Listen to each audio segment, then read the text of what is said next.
Paso's News Radio 690 KTSM.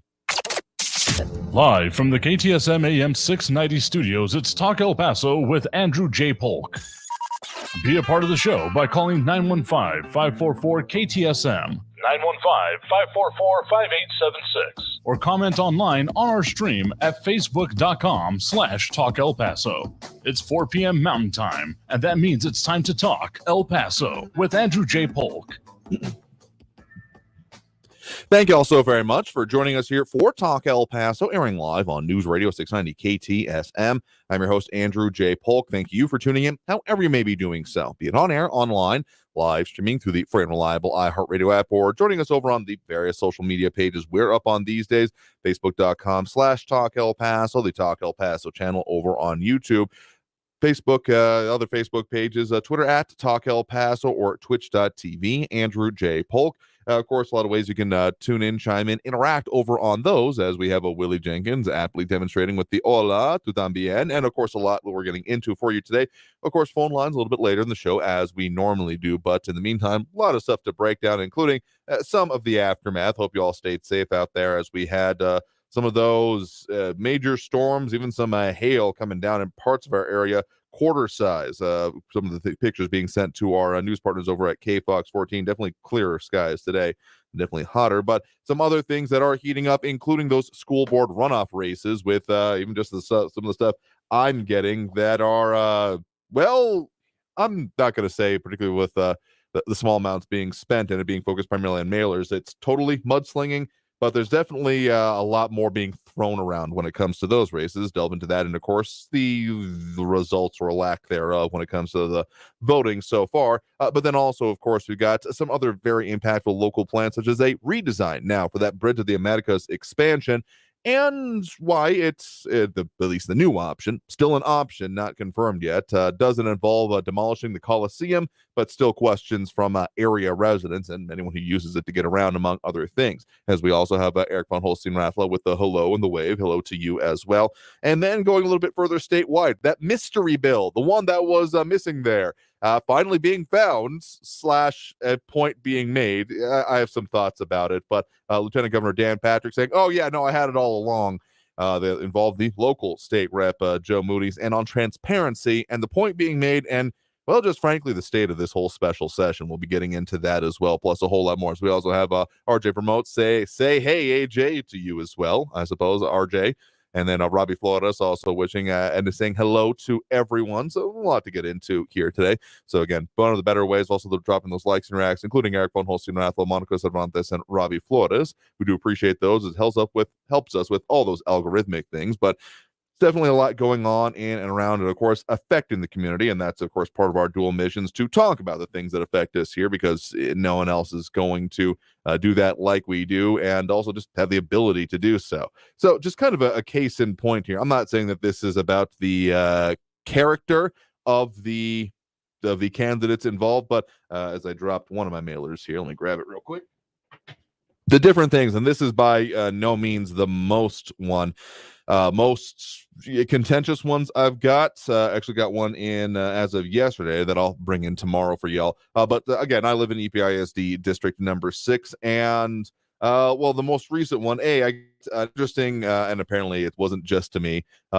Handwritten, looks like it's handwritten note from Valerie Ganelon Beals. Saying thank you for continued support in this important election for our neighborhood. Early voting is now through June 6th. So obviously got that one before this on a standard thank you card with like the campaign sticker on it there. And then one from Jacqueline Martinez saying, among other things, to look both ways before you vote, is the part of it, saying characterizing Valerie Beals bring more politics and Jacqueline Martinez brings real experience. And this is by no means the most vitriolic that even I've received so far.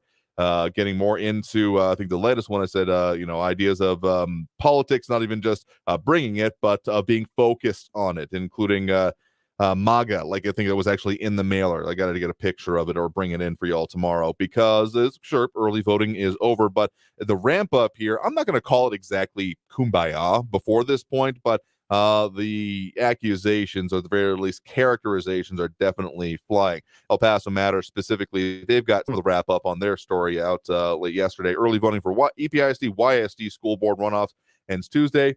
Election Day Saturday. Innocuous title for delving into the back and forth that is there. They also do some of the focus on some of those other elections we didn't get as much into, including for the EPISD District 2, as well as the YISD District 6, and some of the, again, accusations, characterizations back and forth, particularly big money and the PACs that are involved in this. So, yeah, there's a lot going on there. So I would definitely say check out theirs. Including there are some allusions to previous elections and the issues around it here. And I will say that some of the other candidates, including at least in District 6, Jose Castro Garcia, she was on the mailer in supporting of Jacqueline Martinez, saying she throws her support behind that. So do wonder, and we have been in contact with Jacqueline Martinez, who invited her on the show, have not gotten to that yet, hoping to be able to do so before we get to Election Day itself, but wondering if, okay, Valerie Beals in the District 6 race was the front runner coming out of the regular election, going into this runoff. Makes me wonder if there's an unfortunate trend. I don't know, a bunch of individual circumstances that make a line with a trajectory on it. Seems to be that front runners, or those perceived front runners, don't really want to put out there that much unless they completely control it, like the mailers, etc.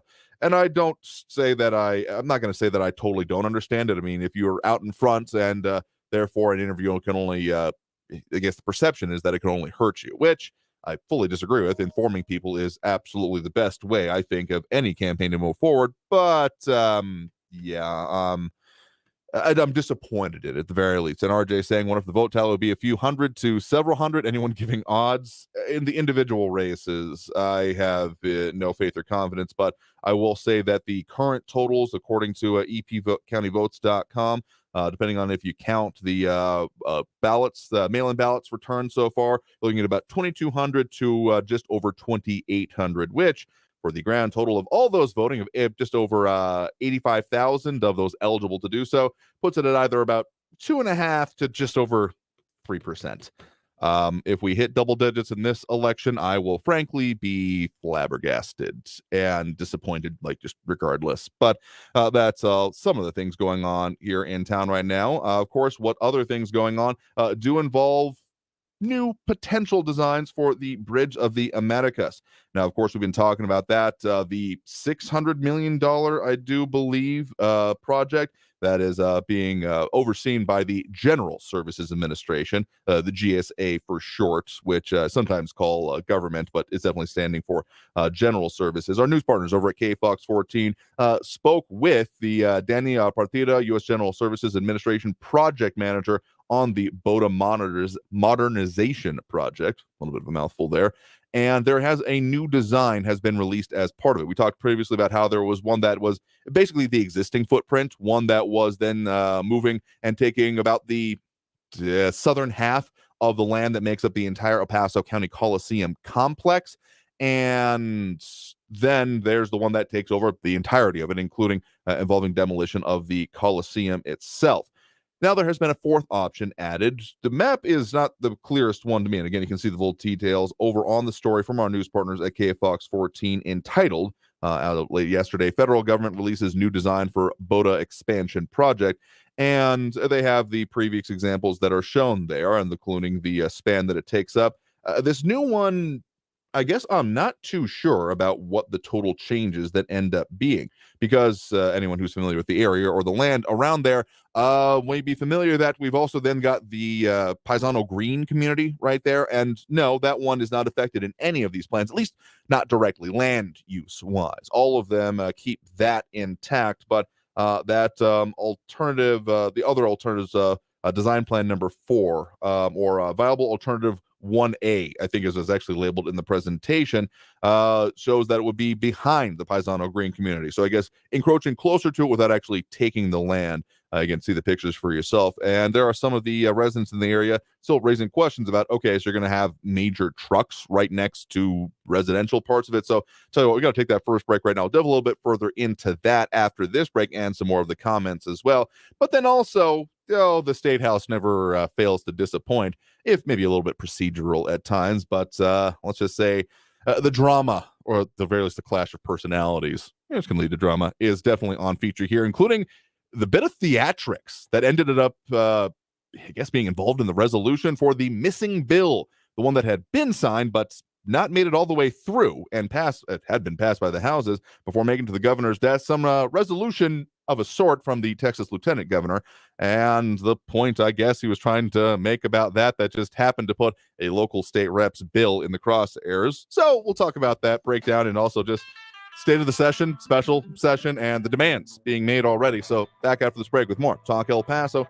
here on News Radio 690 KTSM. Stay tuned.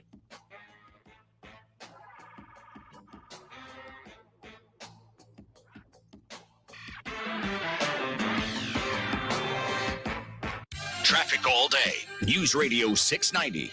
I-10 eastbound at red. All road work is finally wrapped up for the day. All lanes are back open. That's good news because there's a 25-minute delay. I-10 eastbound from Las Muchas down to Mesa. I-10 eastbound between Copia and Trowbridge, you're slowing down about a 5-minute delay. Slow traffic on Zaragoza northbound between the Loop and Montana. There's 5-minute delays there. Carrie Edwards, El Paso traffic. This report is sponsored by Off. Off clean feel, so I can accessorize with studs and not with mosquitoes.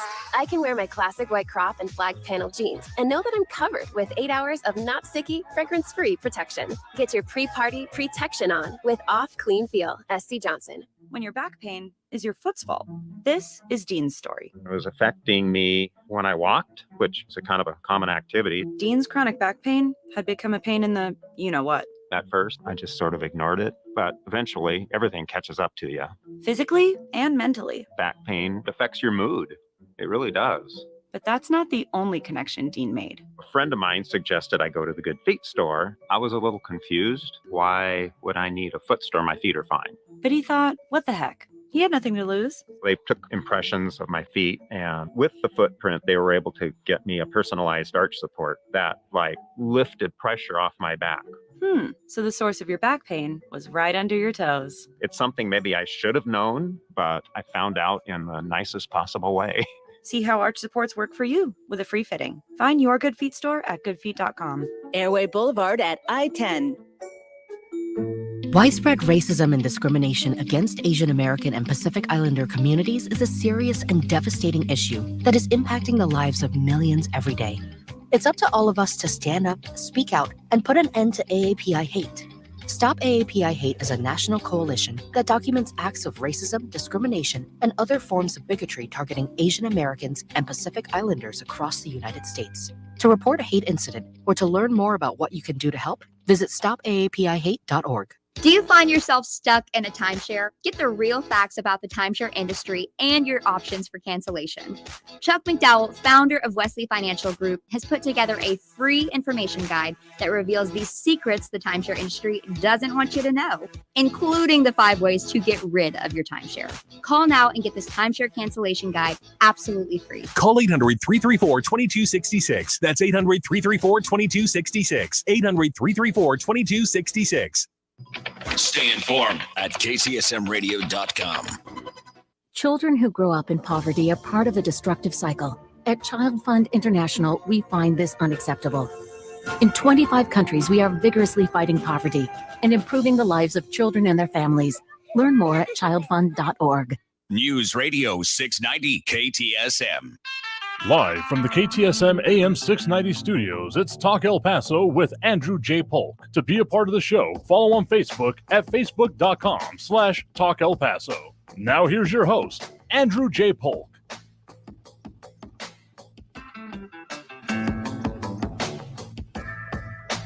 Thank you all so very much for joining us here for Talk El Paso, airing live on News Radio 690 KTSM. I'm your host, Andrew J. Polk. Thank you for tuning in, however you may be doing so, be it on air, online, live, streaming through the free and reliable iHeartRadio app, or joining us over on the various social media pages, Facebook, YouTube, Twitter, and Twitch, either under Talk El Paso or Andrew J. Polk. A lot of people tuning in, chiming in over there, including Austin Redfern, wishing a happy hump day to Talk El Paso fellow listeners, contributors, and Trump bashers, and hey to me as well. To you, certainly there, though.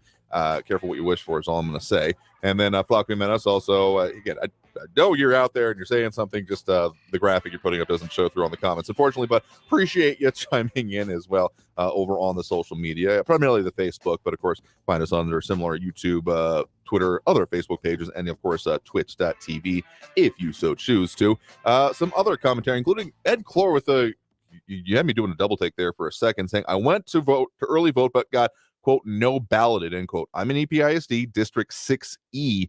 Even the poll workers didn't know what the E was for. And I'm not, you're stumping me there as well. You're going over to episd.org and looking up the Board of Trustees and the districts there are. We've got districts 1 through 7 with 6 having the vacancy, and I'm not seeing an E part of it. So I'm not going to tell you what to do, but what I would strongly suggest to do is a call up EPISD. There's got to be someone out there that can tell you, okay, what does that mean? And I would strongly suggest, if there is just like some kind of mistake, in the interim before we get to full election day, which again, just as a reminder, going to be this Saturday, June 10th. So tell you what, just to encourage you to do so, I'll give you the bell for having tried to go out and vote, and for everyone else that has already and hasn't mentioned it. There's only a few thousand of you, which again, I'm not mad at anyone who has voted. I'm mad at disappointed at everyone else who hasn't. So I appreciate you going out and trying to do it. I would recommend calling at the very least EPISD or potentially, I don't know, actually the El Paso County Elections Department. They got their contact information down at the on their page if you need to get a hold of them. See if I can pull that up for you, because that's a weird one. Yeah, RJ also saying never seen that one either. Maybe 6E in 6th grade. Yeah, we weren't doing classrooms by my part there as well. So I have Marky Bendingo joining in with us. Good afternoon to you as well. So at the very least, what if none of that works for you, just keep getting, I don't know. I would definitely ask for a provisional ballot, because if there's, frankly, that's the remedy for any kind of irregularities, issues. If you're not sure, but you're pretty, if you believe that you're supposed to be able to vote, but anything is not happening, I would just say ask for a provisional ballot and confirm which district you live in. Those actual maps should be available. And if you want to go and check it out for the school district maps over on epcountyvotes.com. Yeah, because that's a little wonky, it would make me upset if I go there and be like, oh no, you're not in the totally right district. I'd be like, say what now? What does that end up meaning? So check it out, because even the maps I'm looking at over on epcountyvotes.com, there's district, 1, 2, 3, 4, 5, 6, 7, and I'm not seeing an E there. Double check for yourself, look at the map. Anyway, I know this is putting the onus on you, but voting is ever so slightly important to us here. And no, to RJ's question, there is not a 6E member on the board. That's weird. I'd be unhappy if I got that answer, and these are the immediate steps I'd be taking. Let's just put it that way. Some of the other things coming up, of course, the whole discussion about what may or may not happen with the Bridge of the Americas expansion. Okay, let me couch it this way. I fully expect the expansion to continue on and something to happen. I mean, $600 million going into it is nothing to sneeze at. And anyone who has been anywhere nearby that area, I used to say during rush hour time, so getting about this time. So if you're near there, good luck, Godspeed. Hopefully you're going in the other direction, but you had to pass it at some point. It's not even just those times, though. Was going by there a little bit earlier today after having some lunch appointments over further east, and I think it was also partially due to some road work they were doing. It's not a good time going anywhere near, particularly, that right around the Reynolds exit area, the ones that lead to the Spaghetti Bowl, and particularly that turn towards Juarez. So the expansion is sorely needed. I don't think anyone is on that end, given the GSA involvement within the $600 million price tag already being talked about. I don't see this stopping. Again, there's a whole argument to be made that this would be not exactly a cornerstone of, but definitely very heavily focused by this current administration in Washington of a part of their border policy, or at least a facet of it. Again, reasonable people can disagree on that. But the new option, as much as it would not technically impact, not exactly existing property, but the major ones, again, the Green community or the Coliseum area, And what, again, the project manager said to our news partners at KFOX 14 is, quote, the alternative that you see now really is all the comments that we've received at this point, incorporated those into this new alternative. It's a new option on the table, so we're taking all comments seriously, and we want to make sure that it fits with the community. But at the meeting, some people living in the area, such as Hector de la Luz, who, quote, spoke with our news partners, saying that I live right across Delta Street from the county Coliseum. I find it good that they're expanding, but what I want to know and what my fellow neighbors want to know is, how is it going to benefit us? What's going to stop the noise? What's going to stop the pollution? What's going to give security? And other things. So residents in the area still definitely wondering about it. Some commentary coming in there. John Brazelton saying, among other things, that, yeah, people who live near the international bridges are going to be affected when the expansion takes place. The county buildings are outdated, and events could be held in the city's downtown sports arena if it had been built 10 years ago. Yeah, I suppose so, though. Yeah, that's if it was a skiff kind of situation, saying international commerce, adding on, will always win out. Again, I kind of fully expect that this project is not going to be stopped. It's not going to not happen. But I mean, yeah, I guess maybe some of those interjections of, say, putting in, more mitigation, other aspects of it could certainly be possible, but we'll see. And basically, to kind of answer the question about what the difference is between, the general plan within the current footprint and the one that would be a little bit closer to the green community, there's, I guess, a ponding area or something like that aspect. It's a little bit hard to tell from the Google Maps view that I'm looking at. And I mean, I've driven by that area even recently, and I guess I'm not 100% up on being totally positive of what it is, but yeah, it looks like it's effectively a ponding area that would be incorporated instead. So probably some store water drain issues that would have to go into this. So those are some of the possibilities. But of course, in the State House, there's more kerfuffles that are continuing to evolve, including the discovery of a bill that had been it had been being mistaken, misplaced, unsure what the heck happened to it. And so reporting going on by the Texas Tribune and is posted by El Paso Matters. After a week's delay, Lieutenant Governor Dan Patrick signs bill to increase transparency and public records laws. We also have Sean Gardner joining us over on the social media. Good afternoon to you as well. Appreciate the conversation we had earlier today that'll be appearing in our airwaves a little bit later, so stay tuned for that. And so just the characterization of these events and what's been going off with it. That bill, House Bill 30, the one that was put forth by, again, local state rep, Democrat Joe Moody, had been, well, basically lost in the mix, again, leading to its own investigation about, okay, what happened to it? As part of the stack, was it not? So according to, again, Lieutenant Governor Dan Patrick, that this happened after, so the revelation came at the end of a news conference that the Texas Tribune characterizes as Patrick mostly lambasting Phelan and Abbott's plans for cutting property taxes, which we'll get into more in a second, saying that he told reporters the Senate agreed to pass transparency bills on the condition that the House pass a measure that would reform how complaints can be filed against Texas judges.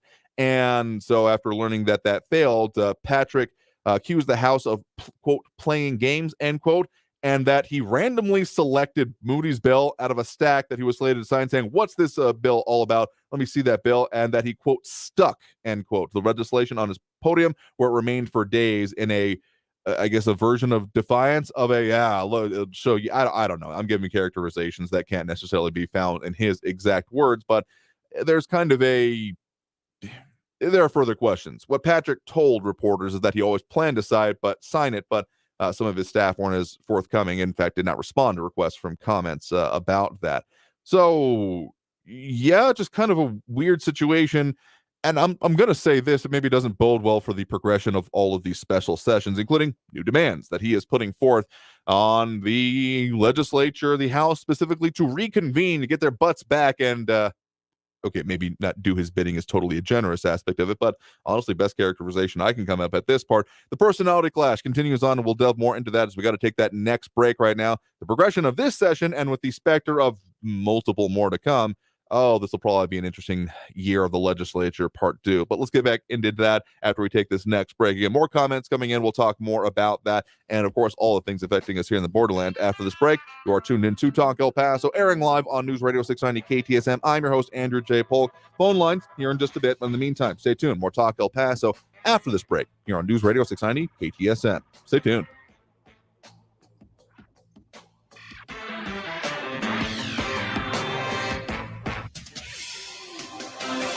Paso's News Radio 690 KTSM.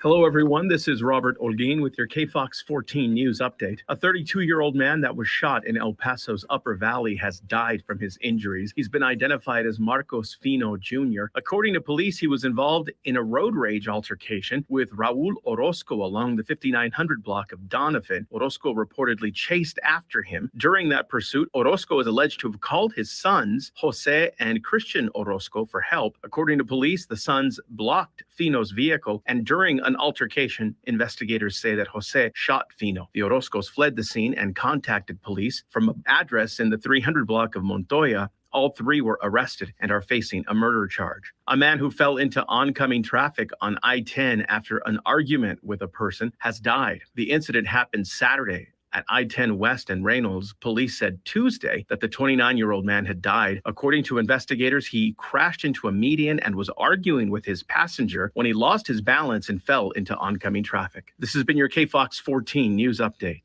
I'm Robert Olguin. News Radio 690. Traffic all day.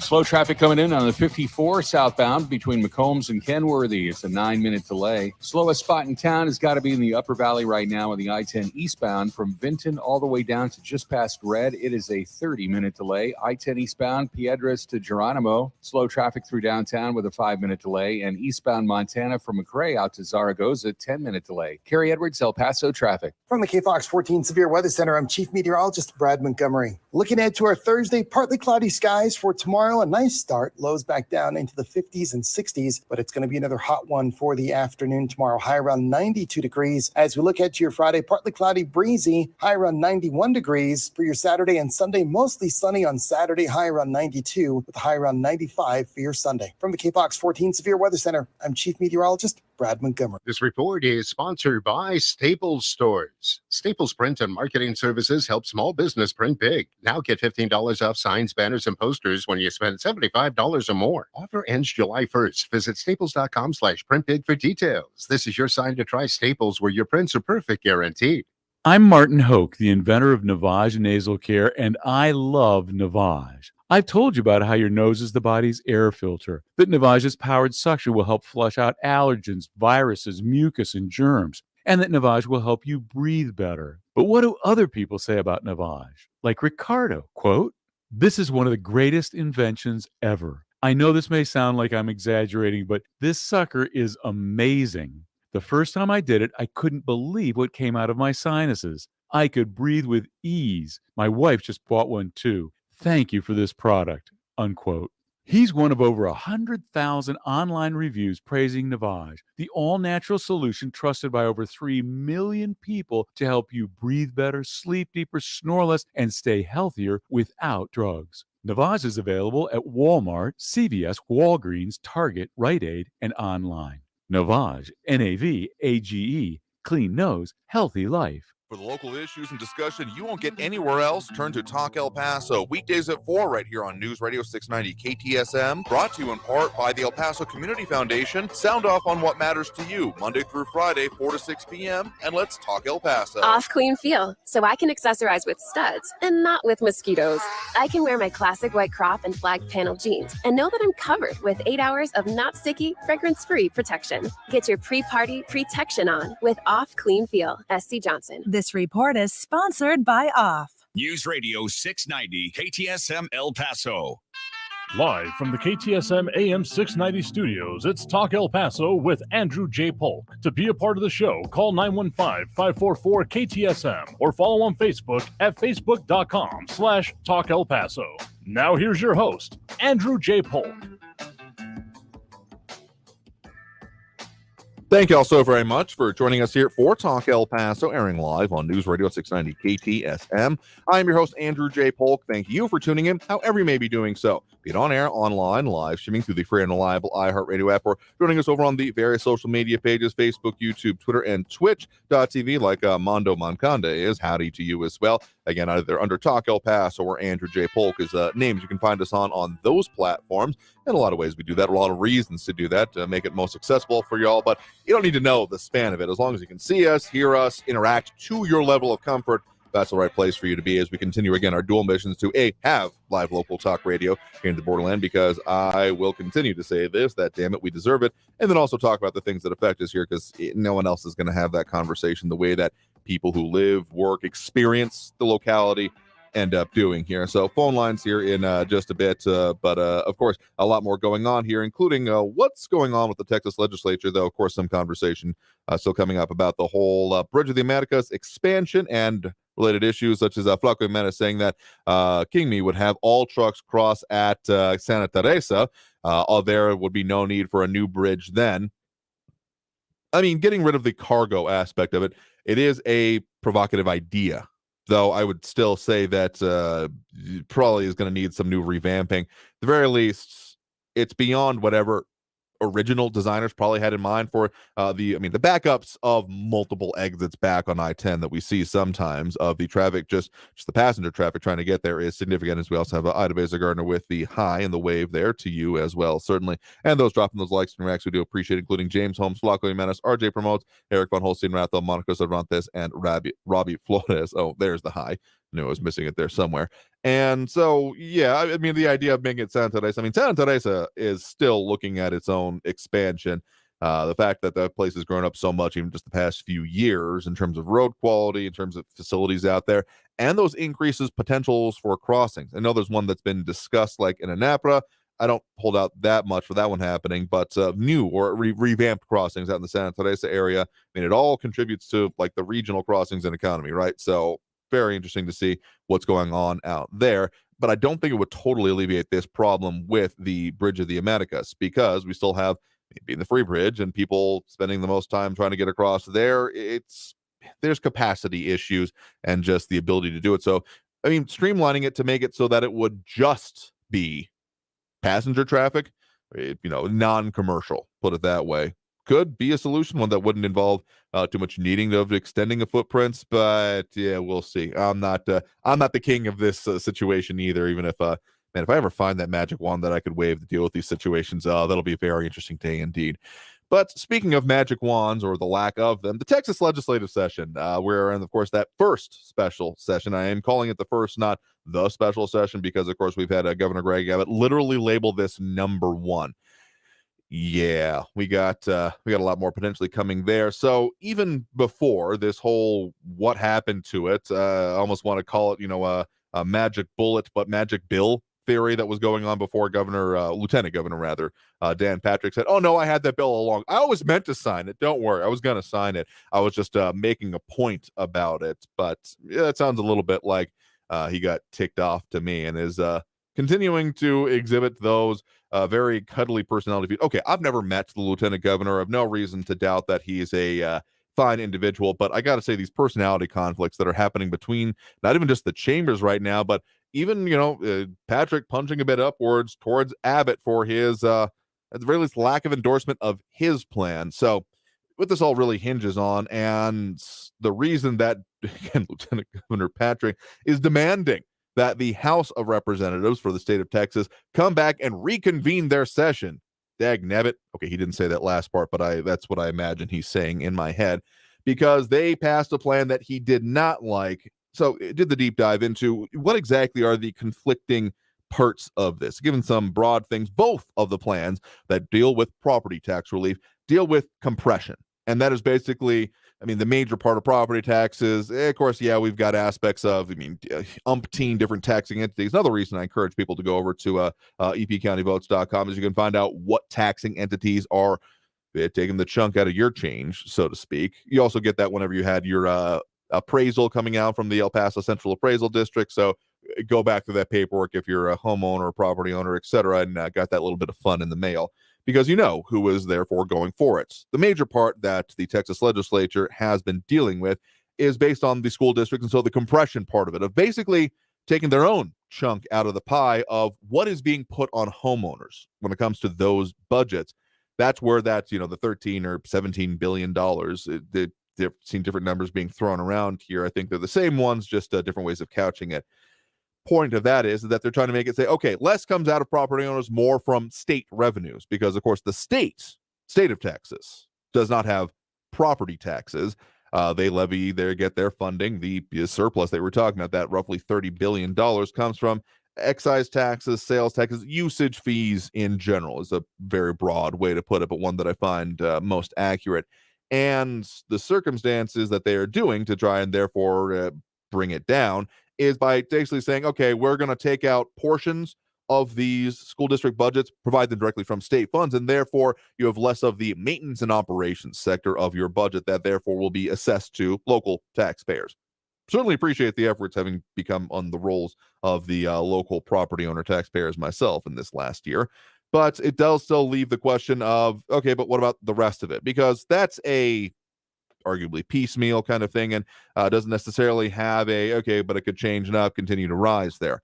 And so what I'm going to say is that the sticking point between the two chambers has then come down to, okay, but what do you do about the long term? Again, basically the House side of it is, okay, let's change the formula and therefore decrease property taxes for all, where the rhetoric that particularly Patrick was in that news conference we mentioned, the unhappiness he was expressing towards particularly the governor and, of course, the Speaker of the House, was that, well, they're doing it not just for homeowners, but for all property owners, and therefore it'll be less. The plans, again, basically center on if they're changing the formulas or if you're increasing the homestead exemption.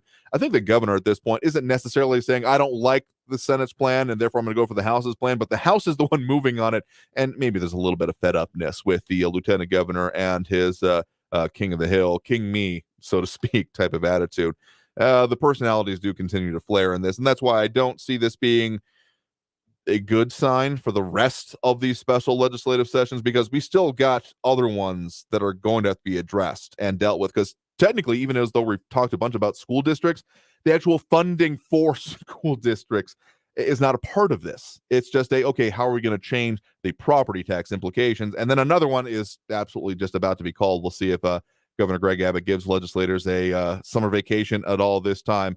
Apparently, what he said at the end of the regular session and the start of the special session, which he called fairly immediately, the same day, I do believe, if I'm not mistaken on that, he told legislators, hope y'all enjoyed your summer vacation, of the handful of hours it was that they were gavelled out, and then he called the special session. So he got jokes, let's just put it that way, and it does seem like there's going to be a lot more of it yet to come. So we're having a great time when it comes to the Texas legislature, y'all, and it doesn't seem like it's going to get any less contentious anytime soon. One other thing I did want to mention here, a couple other notes, as noted by El Paso Matters, among others, that we are seeing maybe an easing of the drought as the reservoir levels, particularly noting with Elephant Butte, seeing a lot more water in it, which is absolutely a positive thing. 27% capacity, as it is more than twice as full as it was this time last year. The last time I was up in Elephant Butte, probably a couple year or two ago, it was looking pretty dismal. A lot of bare spots. And so the increase in that's absolutely happy about that. Can't say that there's anything that I'm unhappy about when it comes to that. Also, one other note, interesting one that maybe we'll delve into a little bit later from the Texas Tribune, that about some of those reaching down into the locality and dealing with, well, essentially, you could argue it's concepts of home rule, but more specific than that about, well, just the headline here. Texas Republicans ended a patchwork of local rules they say hurt businesses. They also eroded powers of city councils, including one bill that's had implications for some local, particularly, Prop K, among other things, but also very much showing the state continued, it's at least under the trend of the last few years, its willingness to reach down to those home rule municipalities. But let's go and take that next break right now and go ahead and open up those phone lines to y'all's 2 cents, among other things. So if you want to, got more comments coming in, some of which I'll address here in a minute, but we also got more comments coming in and, of course, those phone calls. So if you want to get on the line, those lines open and available now. That number to do so is 915-544-5876, 915-544-KTSM. Back after this break with more Talk El Paso here on News Radio 690 KTSM. Stay tuned.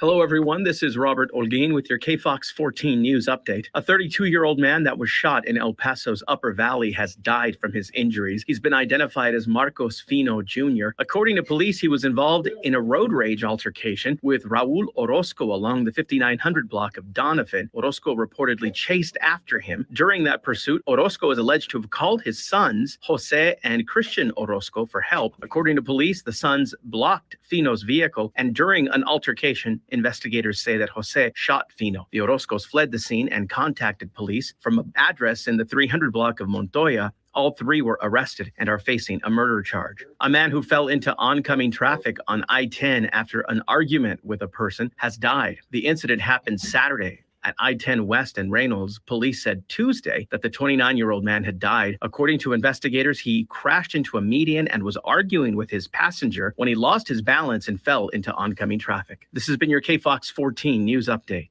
I'm Robert Olguin. Traffic all day. News Radio 690. Slow traffic coming in on the 54 southbound between McCombs and Kenworthy. It's a 9-minute delay. Slowest spot in town has got to be in the Upper Valley right now on the I-10 eastbound from Vinton all the way down to just past Red. It is a 30-minute delay. I-10 eastbound, Piedras to Geronimo. Slow traffic through downtown with a 5-minute delay. And eastbound Montana from McRae out to Zaragoza, 10-minute delay. Carrie Edwards, El Paso traffic. This report is sponsored by Macy's Backstage. What will you find at Macy's Backstage? Here's a hint. Summer essentials for $25 and under, like swimsuits, cover-ups, sunglasses, and more accessories you need now. Find the latest trends and new arrivals at a Macy's Backstage store near you. Paid non-attorney spokesperson. This ad is paid for by the settlement specialists. Non-Hodgkin's lymphoma is one of the most common cancers in the United States. If you or a loved one was diagnosed with non-Hodgkin's lymphoma and were regularly exposed to Roundup weed killer, you could be entitled to cash compensation. Bayer, the owner of Roundup, will pay more than $10 billion to cancer victims of weed killer Roundup. Call our weed killer cancer hotline now to see if you're entitled to cash compensation. Roundup has been one of the most commonly used herbicides in the U.S. If you or someone you love has been diagnosed with non-Hodgkin's lymphoma and were exposed to Roundup, call now. Our team is here to fight for everyday people and to get you the compensation you may deserve. If you or a loved one has been diagnosed with non-Hodgkin's lymphoma and were regularly exposed to Roundup weed killer, even if the loved one has passed away, call 800-778-9713 now to see if you are entitled to compensation. But hurry. Time is limited. Call 800-778-9713. 800-778-9713. No, not now. That sounds like it's going to cost you. I know what to do. I'm going to CashNetUSA.com. I can apply in minutes, get an instant decision, and if approved, I could have the money in my account as soon as the same business day. When you need money fast, be the hero. Go to CashNetUSA.com to apply for the money you need now. The exact timing as to when your loan funds will be available will be determined by your banking institution. Widespread racism and discrimination against Asian American and Pacific Islander communities is a serious and devastating issue that is impacting the lives of millions every day. It's up to all of us to stand up, speak out, and put an end to AAPI hate. Stop AAPI Hate is a national coalition that documents acts of racism, discrimination, and other forms of bigotry targeting Asian Americans and Pacific Islanders across the United States. To report a hate incident or to learn more about what you can do to help, visit stopaapihate.org. Off clean feel, so I can accessorize with studs and not with mosquitoes. I can wear my classic white crop and flag panel jeans and know that I'm covered with 8 hours of not sticky, fragrance-free protection. Get your pre-party protection on with Off Clean Feel. SC Johnson. El Paso's News Radio 690 KTSM. Live from the KTSM AM 690 studios, it's Talk El Paso with Andrew J. Polk. To be a part of the show, call 915-544-KTSM or follow on Facebook at facebook.com/Talk El Paso. Now here's your host, Andrew J. Polk. Thank you all so very much for joining us here for Talk El Paso, airing live on News Radio 690 KTSM. I'm your host, Andrew J. Polk. Thank you all for tuning in, however you may be doing so, be it on air, online, live, streaming through the free and reliable iHeartRadio app, or joining us over on the various social media pages. We're up on these days, Facebook, YouTube, Twitter, and Twitch, either under Talk El Paso and Andrew J. Polk. A lot of comments coming in there, including Ed Clore, doing a little bit of a deeper dive, doing a different aspect than I was looking into it, saying that Google's AI product told him that the E in District 6E for EPISD stands for East. I guess that makes a level of sense that because the district is divided into four quadrants, each with a different letter: A north, B south, C west, and E east.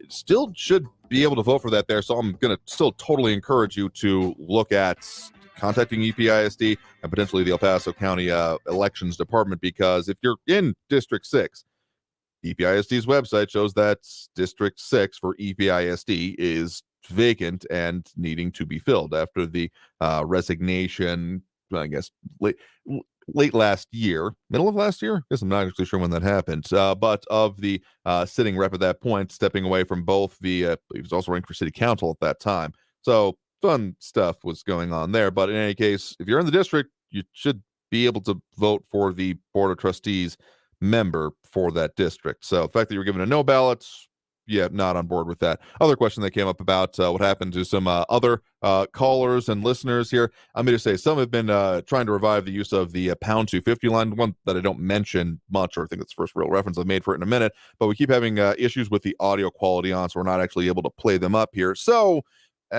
just going to say that's the reason we do the phone lines or emails. Do respond to emails, and we do get some of those here. But let's go ahead and dive into those phone lines right now. Again, that number to call, full up at the moment, but the number is 915-544-5876, 544-KTSM. We do have Ben on the east side here with us right now. Ben, thanks for joining us. Hello, Andrew. First of all, are you going to have the other candidate for EPISD District 6 I will school board on your program? That again, yeah, Jacqueline Martinez. That is our intention. Mrs. Beal's the only one that's going to get to come on your program. We've made the invitation. We had contacted and been in contact with Ms. Martinez herself here, but we are no longer getting a response from that campaign. So I'm still holding out hope, but kind of a last gasp for that will be there. I mean, we'll squeeze it in Friday, even if we can, because I'd love to at least have complete races shown. But that's kind of the situation as we have right now. Okay. Well, certainly would like to hear from her. I agree with you entirely. I was listening to your program yesterday on Facebook, and what Eric said the other day about gender affirming care. I was thinking about and writing down all the arguments I could make against anybody advocating for something as evil as a child to have a life-changing and irreversible procedure performed, like changing his or her biological sex. But I finally decided that people who feel like Eric do on this subject are just not worthy of having any further debate. Yeah, fair enough. You're entitled to your prerogative on that. I will say this, that, I mean, the Texas law as it was does go further, of course, than just banning the actual, like, physical alteration surgeries. It goes into hormones or any treatments that come along with it. So, I mean, again, I have a lot of misgivings about this subject overall and can't even imagine myself being put into the situation of having to deal with this personally, like within my own family unit kind of thing. And I really don't know how I would approach it until I would be in it. But I do know that anytime you start getting government being very involved into personal decisions, without incredible justification for it, I end up being a lot of, at the very least, side-eye towards it. And this is one where, frankly, I don't even know if I'm qualified to comment on it, because it ends up being so much, there's a lot of, back and forth on it, and a lot of not necessarily focus on what are the needs on the ground. And that's why I keep coming back on that mental health care is absolutely something that needs to be the primary focus on it, and I do find it lacking in this law. You mean, I mean, don't you have children, right? No, I actually do not. I have dogs. No, okay, well, I just can't believe that if you would be put on in a situation where you had a child under the age of 18, and you wouldn't do everything in your power to make them wait until they have the ability and the knowledge to make that kind of decision. I will say that, yeah, ages of majority, ages of consent are certainly important. For that? I will say that kind of in the current situation, that is my inclination, but I just got to say that until I'm put into that, it's kind of like saying, what would you do if you're on a sinking ship or other some really serious type of scenario or situation that it becomes a little bit hard to even kind of conceptualize what you would do with it because there are so many different variables. I will say that my inclination at this point is to say that, doing major alterations, again, the physical aspect, I'm talking about it here, which again, I will note that the Texas law does go much further than that in terms of restricting or outright banning within the state of Texas. And I mean, those kind of things are, they are extreme. And I don't think anyone really disagrees on that aspect, that they are pretty extreme and certainly life-altering, permanently life-altering. And so that's why my inclination is to say that, at the very least, until you're an adult and, I mean, brain development and all those aspects of it. But I honestly don't know what I would do put in that situation because it's so far removed from my personal experience and in my life that I just don't know. I'll just have to put it that way. I just can't believe that you would say that. That's an absolute no and everything. Fair enough. I can't, I mean, that's just not right. Anyway, you stay well, stay safe. God bless. Let's go, Brandon. I'm really disappointed that you would take that attitude. I mean, this is a black and white situation. Well, men are men, women are women, and children should not be making those kind of decisions. Like I said, I'm tending to agree with you, but I am kind of, I guess, envious of your certainty on this because, I mean, when it comes down to those type of decisions and actions being taken along with that, again, I just don't really have even a basis of decision within my current life. And so to say, oh, certainly, absolutely, this will be what I would do in those situations just feels like it would be disingenuous, if not incorrect. So you're entitled to your opinion and your, of course, decisions that you would make in your own life about it here. And I guess that's where I end up coming down onto is that ability to do so. Because again, any time that we start seeing any kind of entity or institution saying, no, this is the only way you can do something, regardless of it, I sort of have immediate misgivings about that as well. So let's go ahead and take that next break. Now, I do appreciate the point and the call, but we'll talk further about this and, of course, the other things affecting us here and going on in the borderland. So let's go ahead and take that break. Again, that number to call in if you want to do so is 915-544-5876, 915-544-KTSM. Back after this break with more Talk El Paso here on News Radio 690 KTSM. Stay tuned.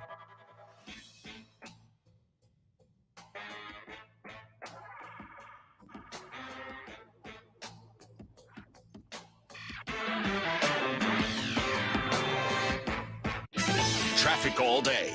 News Radio 690. Stop and go traffic continues on the I-10 eastbound from Vinton down to Thorne. It's a 14-minute delay. Still a little slow on the 54 southbound McCombs to Kenworthy. 7-minute delays there. Slow traffic I-10 westbound Sunland Park up to Thorne is a 5-minute backup. And heads up for a semi that's slowing down traffic. It's stalled on the right shoulder northbound Joe Battle at Pelicano. Carrie Edwards, El Paso traffic. Temu.com, that's TEMU.com, is giving you an exclusive opportunity to unlock a $100 shopping spree on their app. Temu is the most downloaded app on the App Store, and this is your chance to get a $100 coupon bundle you can use on millions of items. All you have to do is download the Temu app, enter the promo code IHEARTTEMU into the search bar, and you'll have $100 you can use to treat yourself. Just download the Temu app and enter promo code IHEARTTEMU into the search bar and start on your $100 shopping spree. Hi, I'm Burt Ward, Robin from TV's Batman, inviting you to feed your dog natural, non-GMO, Gentle Giants dog and puppy food. Dogs eating Gentle Giants and following our special feeding and care program are living as long as 27 healthy, active years with a wonderful quality of life. Holy wow, 27 years! Think of all the extra years you could enjoy with your dog at Target, H-E-B, and stores near you. Try Gentle Giants cat and kitten food, too. Millions of kids in America depend on the meals they get at school. When school's out for the summer, many of those meals disappear. Kids and teens can get free meals right in their neighborhoods, provided by local schools and community groups. To find the nearest meal site for your children, just text the word food to 304-304 or go online to nokidhungry.org/help. No questions asked or registration required. This service is made possible by No Kid Hungry. Traffic's bad enough without Mother Nature adding to your headache. Traffic News and on weather the all hour day. and the half. Stay informed Traffic with and El weather all Paso's day. News Radio 690 KTSM AM El Paso, an iHeart radio station. NBC News Radio, I'm Brian Shook. Smoke from Canadian wildfires continues to impact the East Coast. At 2 p.m. Eastern, New York City was listed as having the worst air quality in the world, according to IQAir.com. New York State is making 1 million masks available. We believe that the N95 mask is an important way that people can stop the air particles from getting into their lungs. Governor Kathy Hochul says 400,000 masks will be distributed at state parks, MTA stations, and other transit hubs. Mike Pence says the U.S. is in a lot of trouble thanks to the Biden administration. The former vice president made that comment during his speech kicking off his presidential campaign in Iowa today. He stressed new leadership is needed in the White House and the Republican Party, which is why he's running for president. A bipartisan team of senators are asking TikTok CEO to reveal whether the app allows China to store American user data. Tennessee Republican Marsha Blackburn and Connecticut Democrat Richard Blumenthal addressed a letter to CEO Xu Zichu asking him to disclose the information.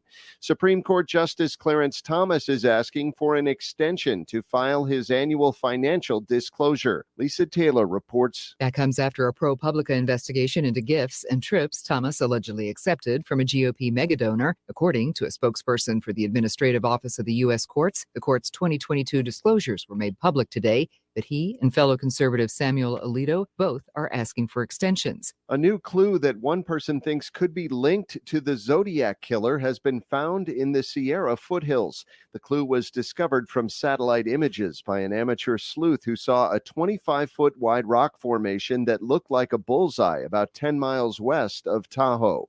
You're listening to the latest from NBC News Radio. The NTSB is wrapping up its on-site investigation into that deadly plane crash in Virginia last weekend, with experts saying they think hypoxia was a major factor. Sarah Lee Kessler reports. Cerebral hypoxia is the lack of oxygen caused by a loss of cabin pressure, and when it happens at 34,000 feet, it can be deadly. Aviation experts say a pilot would have just 30 to 60 seconds to put on an oxygen mask before becoming unconscious, and this plane's pilot was seen slumped over the controls before flying into a mountain range. A Long Island man and funeral home owner is being charged in connection to the January 6th Capitol riot in 2021. The Department of Justice says 55-year-old Bayport resident Peter Maloney was part of the mob that initially breached Capitol grounds. He allegedly wore a helmet and protective eyewear before pulling out a can of insecticide and using it on police officers. Microsoft agrees to pay the Federal Trade Commission $20 million for collecting personal information on Xbox players younger than 13 and not properly informing parents. Erin Real reports. Along with paying millions in penalties, an order filed by the FTC will require Microsoft to amend its privacy protection for child Xbox users. Children's online privacy protection rules require companies to alert parents before storing information on young children younger than 13 and to give parents the choice to prevent that information from being shared with third parties. Microsoft only prompted players under the age of 13 to get parental consent after they had already entered all the information. If a child never completed the sign-up process, the company stored that data indefinitely. A former Princeton professor and progressive black activist, Cornel West, has announced he's running for president on a third-party ticket. West says he'll run on the People's Party ticket. Brian Shook, NBC News Radio. Now, your chance at a trip to our 2023 iHeartRadio Music Festival. Text the nationwide keyword festival to 200-200. You'll get a confirmation text and info. Standard data and message rates apply in this nationwide contest. That's festival to 200-200. This report is sponsored by Off. Off Clean Feel, so I can accessorize with studs and not with mosquitoes. I can wear my classic white crop and flag panel jeans and know that I'm covered with 8 hours of not sticky, fragrance-free protection. Get your pre-party protection on with Off Clean Feel. SC Johnson. The El Paso Community Foundation supports the causes you feel passionate about here in the borderland, whether it's education, social services, arts and culture, the environment, health, or economic development, the El Paso Community Foundation has been promoting philanthropy and progress in our hometown region for more than 45 years. Make your mark with us. Start a fund today for good, for El Paso, forever. Learn more at epcf.org. That's epcf.org. Only iHeartRadio gives you access to all of your favorite radio stations. Rover's Morning Glory. It's the Woody Show. It's Elliot in the Morning. All of the once-in-a-lifetime events. iHeartRadio Music Festival. Woo! All of the best free curated playlists. It's everything that rocks. All of the great podcasts for every interest. This is Freddie Prinze Jr. from the Wrestling with Freddie podcast. All of the mind-blowing contests. $20,000. Awesome. All of your favorite superstars. This is Dave Grohl from the Foo Fighters. Best of all, it doesn't cost a thing. Download the absolutely free iHeartRadio app now. John, we can't keep putting this off. Okay, I'll clean the gutters. I'm talking about your dad. Well, what can we do? He wants to stay in his house. We can make his house safer. You know he's a proud guy. He's not going to take all our fussing lying down. That's the idea. For older people, falling and breaking a hip can be devastating. For easy ways to make home safer, visit orthoinfo.org/falls. A message from the American Academy of Orthopedic Surgeons and the Orthopedic Trauma Association. News Radio 690 KTSM. Live from the KTSM AM 690 studios, it's Talk El Paso with Andrew J. Polk. To be a part of the show, call 915-544-KTSM or follow on Facebook at facebook.com/Talk El Paso. Now here's your host, Andrew J. Polk. Thank you all so very much for joining us here for Talk El Paso, airing live on News Radio 690 KTSM. I'm your host, Andrew J. Polk. Thank you for tuning in, however you may be doing so, be it on air, online, live streaming through the free and reliable iHeartRadio app, or joining us over on the various social media pages we're up on these days, facebook.com/Talk El Paso, the Talk El Paso channel over on YouTube, Twitter at Talk El Paso, or twitch.tv, Andrew J. Polk. A lot of comments, a lot of discussion, a lot of different parts coming in there, and if you're disappointed, well, at least let us know about it, because we'll be happy to talk about it. We're here to take on the big issues and the ones that certainly affect us here in the borderland. So, of course, that number to call in if you want to do it that way, full up at the moment, but keep the number in mind, 915-544-5876, 544-KTSM. And a lot of different conversations, a lot of different points. So dropping those likes and reacts, including Bernadette Bandicole, Jennifer Favor Howell, Ida Besa Gardner, James Holmes, Flocky Menace, RJ Promotes, Eric Von Holstein Rathel, Monica Cervantes, and Ravi Flores. Do appreciate that. Helps us with all the algorithmic things. And look, I mean, I've got a lot of situations that we talk about that get real serious and can be severely life impacting, changing. But I really have to say that saying that, well, you know, this is the only rule and that's all I have to worry about. It's enticing. It's deceptive. It makes you think like, well, that's just all I have to worry about. I don't have to worry about this issue anymore. But when you start talking about reality and the real people involved with it, things are never quite so set in stone. Let's just put it that way. And saying that, nope, this is all that it can ever be outside of, again, very basic issues like the right of someone to exist. That one I'm pretty much always going to come down on the side of the answer is yes, and I'm really going to have more issue with the person questioning that status here, the way I take it anyway. And some other questions, including what happens with those that are, frankly, in between, not even just genders, but anatomy, because, yeah, intersex, another way it's being put these days, that exists as well. And I know there have been other points brought up there about, well, is it a significant portion of the population to exist? But that's, I guess, the problem I have with these hard and fast rules of, nope, there is no variation or consideration in between, because that's not a representation of reality. Even as a previous comment brought up, the ability to bear children or not being as, oh, therefore you don't actually count.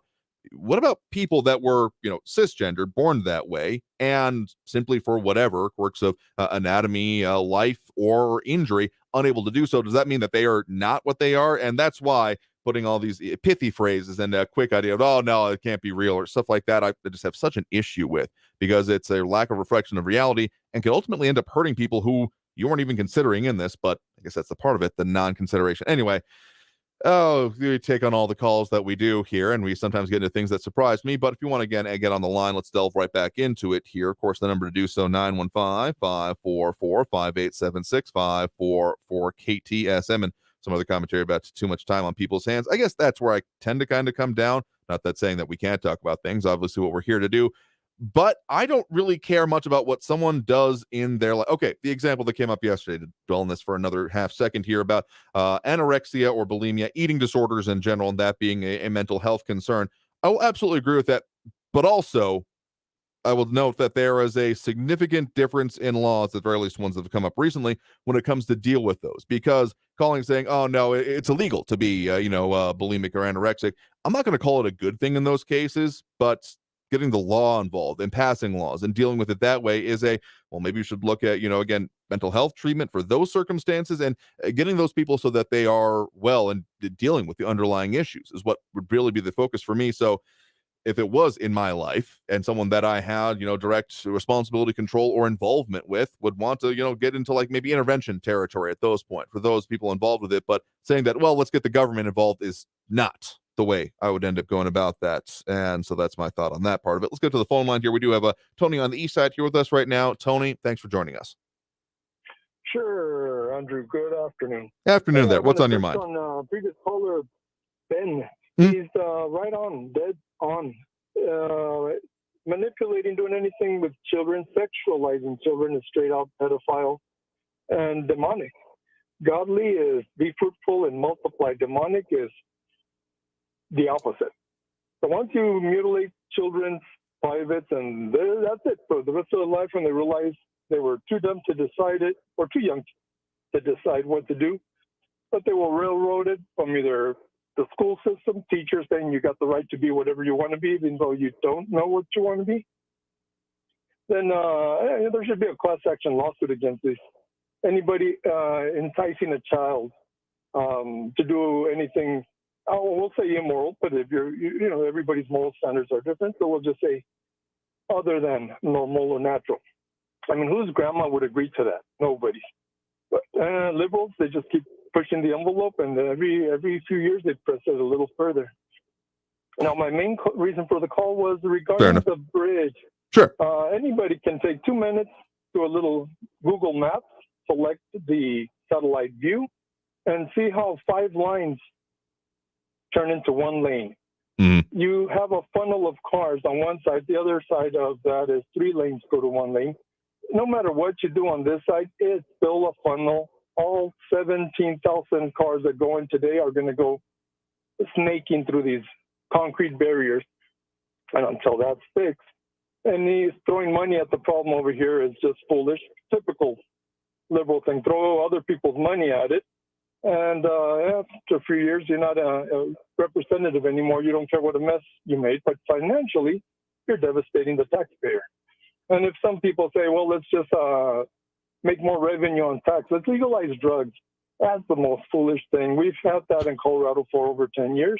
Crime rate in Colorado is ridiculous. And every time they go into another state and legalize it, the tax revenue is minimal. First of all, too many of these purchases are done in cash. And that tax revenue is not worth it when you come home or your wife comes home to a burglary. It turns out to be a home invasion as soon as she steps in, much less, or your daughter. And all that crime going through the roof as we see it now coming in El Paso for a little tax revenue. And the way we see it is because New Mexico's right across the border where anybody can go get legal drugs. So we got a lot of things. And I wish we had a Veronica Escobar or somebody worth 2 cents, not only the money they get paid, but the money they blow, that can go talk to the counterpart in Mexico. And I say, we realize you've got these barriers because you don't want people to, run the border. Fix it a different way. Get electric devices that'll pop up when somebody tries to run the border. There's ways to do it. But meanwhile, we're trying to put a Band-Aid on the wrong side of a wound. And so far, that's typical of our city reps, whoever's responsible, nobody. But all of a sudden, they come out of the woodwork to say, we are going to spend $60 million on trying to fix a problem, which common sense says it won't get fixed. And actually, the one thing about that, about standing up for godly morals, and I hope most people steer in that direction before too many people lose their genitals. So actually, on that project, it's $600 million. You missed 10 on it there. God almighty. Righty. Yeah, that'll be a lot of property taxes going to pay that. It's just ridiculous. But I hear you. I got to watch those numbers because that 10 just makes it that much worse. Unbelievable how they can just say, and then the way they do it, well, it's going to happen in 2031.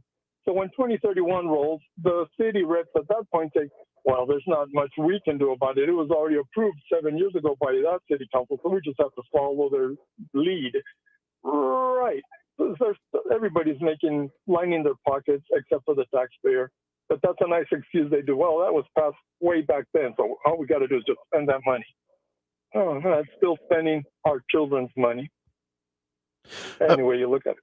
Yeah, no, I mean, the size of this project is impressive. I will say that this is primarily, and I mean, it is still taxpayer funds. You're not going to get a disagreement with me on there. This is primarily coming from the federal, which, if anything, in this case, puts a little bit more inertia behind it. I mean, we're talking about the size and scope of the boulder that's beginning rolling downhill and its origin point. So, frankly, I don't think that city council, I mean, there have been certain resolutions that were passed. County commissioners court did pass certain things about basically being concerned, particularly about the potential destruction of county property, the county facility, the county Coliseum, which could be argued as part of the reason that this other plan came forth, the one that does not result in any of that, though it's still, I mean, there's going to be a revamp of the area. I'm going to be surprised even if there was a total push locally. I mean, I think it would take one hell of a local push to see this not happen.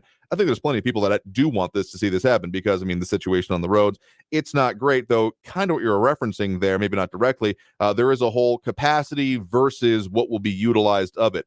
There's a kind of common problem in a lot of public transit projects, particularly when it comes to like expanding lanes, that it fixes the problem for a little while, but then people are like, oh, there's more capacity. So people who were already having to use it continue to use it. But people who were having the option to not use it may then think, oh, hey, now I'll use it. And so therefore the capacity ends up being filled either through just simple growth or the fact that people are now choosing to use that avenue as opposed to whatever they were doing, either, other lanes, other areas, other bridges in this case. So I have no doubt that we will eventually see more, I mean, just the continued growth of international trade at the very least. And those numbers keep rising, even if Texas, El Paso may have technically, at least statistically, lost a little bit of population in the last year. I have no doubt that this will continue to see the use of it and more people continuing to use it, particularly if the capacity is expanded. So that's so much to say that, yeah, we'll probably still see backups, but maybe deciding about how we have those backups and maybe managing them better for the future would be, I guess, the best outcome I could hope for from this project in the future. But I really don't see it being feasible for it to not happen this time around, even if it's not quite the level of local funds. It's definitely federal, and I mean, still obviously taxpayer funds. Sure. Another detriment is no matter how big the funnel is, all that matters is the tip of the funnel. And if the funnel's only big enough for one car to drip through at a time, it's not going to fix it. Another consideration, you've got thousands of people sitting in line for an hour. Sure. Besides time going out the window, you're blowing emissions out your tailpipe. And whether they're doing it around the Coliseum or along the edge of the freeway, you're still causing havoc to the environment in a way. All right, buddy. Yep. Well, appreciate the point of the call. You have a good one there. You have a good day. Thanks. I mean, I will say that is basically the concern of some of the residents in the area saying, okay, capacity, not demolishing things, that's one thing, but what are you going to do about the situation? But yeah, there's more implications that come with it. There's a few reasons I don't live down in that area. One, it's pretty far away from where I live from work right now, but also, yeah. So I feel for the residents down in that area. I think that, again, I'd be very surprised if this project doesn't end up moving forward, given all the federal inertia behind it. I mean, it seems like federal projects take a long time to get going, but once they're like set in place and it's moving forward, it seems like it's going to happen one way or the other. But let's go and take that next break right now. Coming out of this break, we got more calls, we got more comments, I got more of everything we do at this point during the show. A lot of ways to interact. That phone number, okay, just filled up, but if you want to call in, again, that number to do so is 915-544-5876-544-KTSM. Back after this break with more Talk El Paso here on News Radio 690 KTSM. Stay tuned.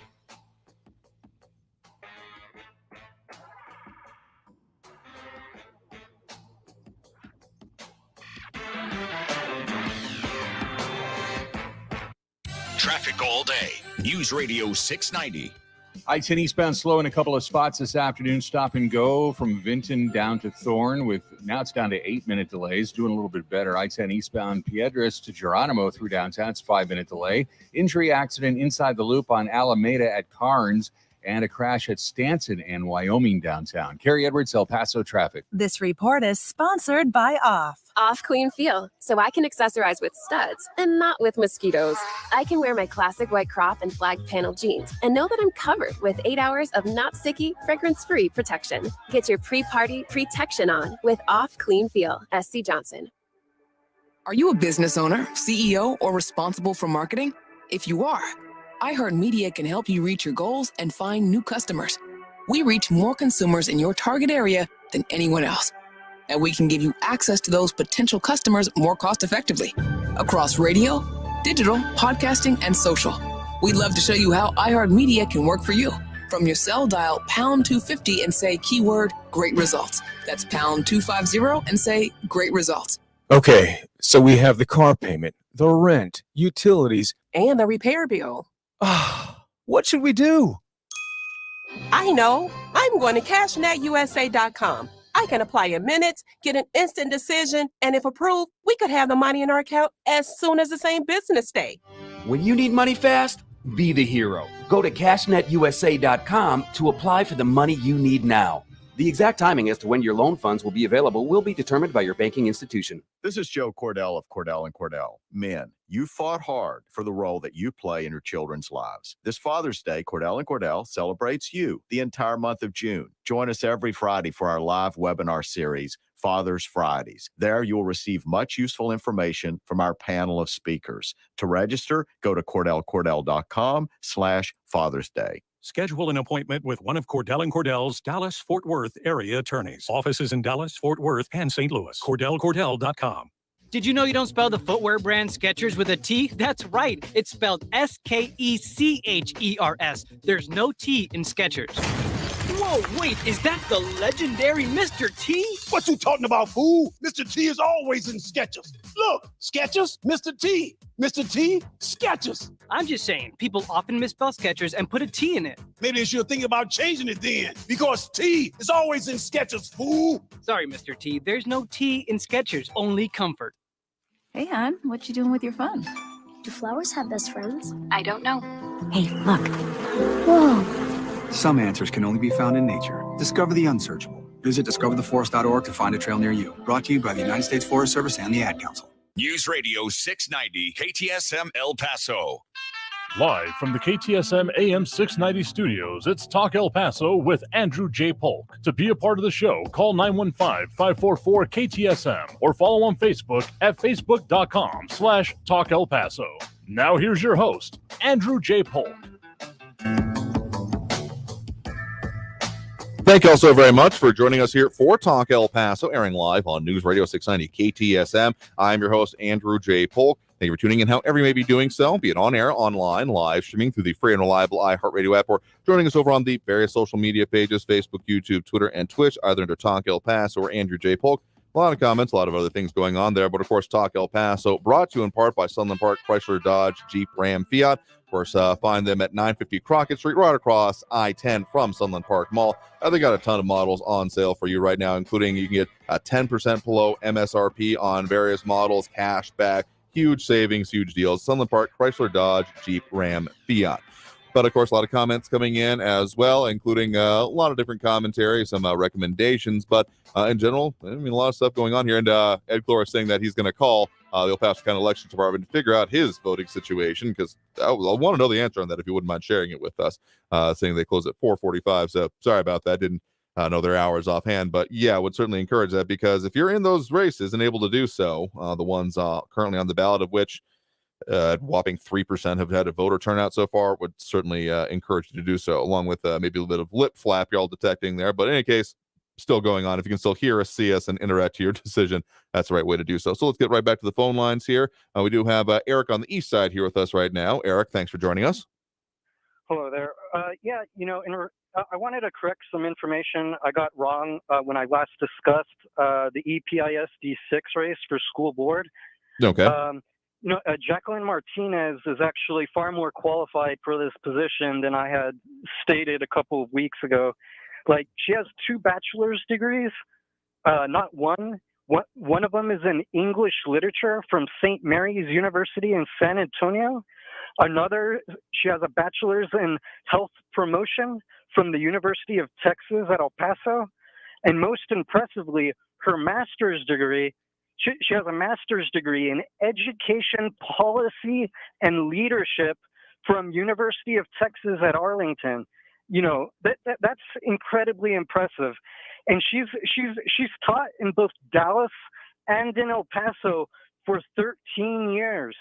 Like, this woman's entire life has been dedicated to learning how to best serve children and to improve their education.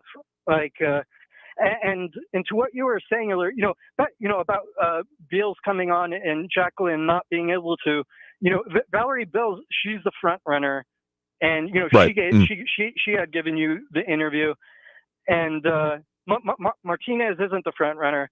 But Beals, she has all the time in the world because she's a stay-at-home mother and a homemaker. And Jacqueline Martinez, she works every single weekday teaching our children, like she's done for, an entire 13 years of her life.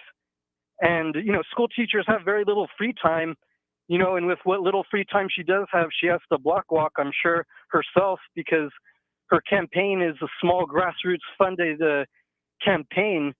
And Valerie Beals in general is just a truly bad candidate, especially when compared to Jacqueline Martinez. Like, Valerie Beals said herself in that interview she gave you that she doesn't know how money is spent in our schools and how education bonds work. And, Jacqueline Martinez, not just being as a teacher, knowing how money is spent that way, she has a master's degree in education policy, so she understands the behind the scenes mechanizations that everyday teachers don't have exposure to. And Jacqueline,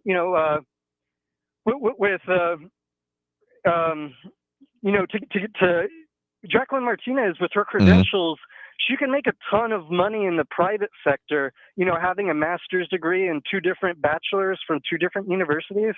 And she chose to work an unforgiving job educating our children in these public schools for relatively low paid compared to the private sector.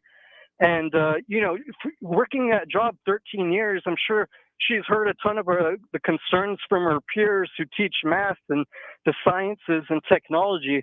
So she knows what these teachers need to better improve the educations that their kids are doing on that front, even though that she has a degree in English literature and teaches that. And, Valerie Beals, she said her only qualification was being a mother. That's truly absurd, and she was a front runner.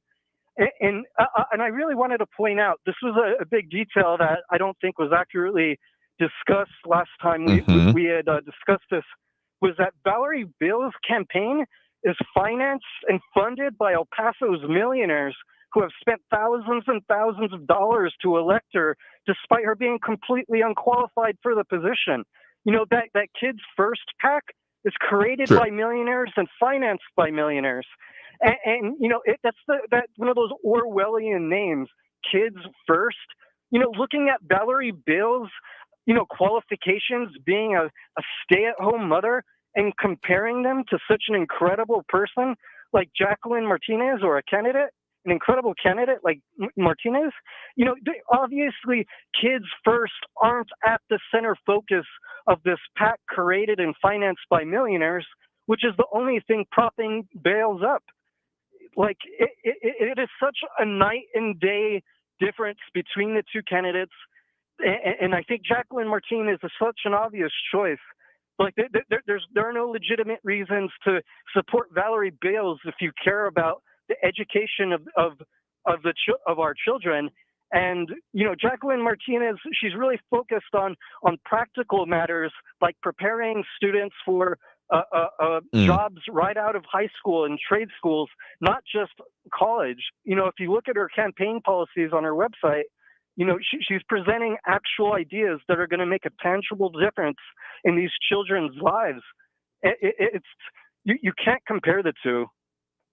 I mean, of course, you're entitled to make your decision on it. It is interesting that you bring up the PAC's involvement with this here, because that is one of the things of the latest wave of ones that I've received particularly from Jacqueline Martinez's, I guess not her campaign in this case, because the one-sided source as of this, and I'm willing to make an assumption that it's also on the other one that I'll bring in tomorrow here because it just arrived at my house. The political advertising paid for by the Texas State Teachers Association, PAC. So it does seem that PACs are continuing to wade into this these races, as you're absolutely correct about that there.